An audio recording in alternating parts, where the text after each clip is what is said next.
सरकारी मुलाजमीन की मुश्किलात का एहसास करते हुए उनके लिए रिलीफ इक़दामात किए जा रहे हैं।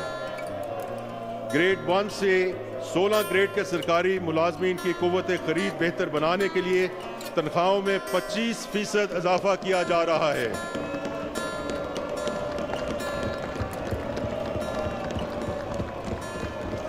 जबकि ग्रेड 17 से 22 ग्रेड तक अफसरान की तनख्वाहें 20% से इजाफा किया जा रहा है। रिटायर्ड मुलाजमीन की पेंशन में 15% इजाफा करने की तजवीज़ है। इसी तरह कम से कम माहाना तनख्वाह को 32,000 रुपये से बढ़ाकर 37,000 रुपये रखने की तजवीज़ है। जनाब स्पीकर,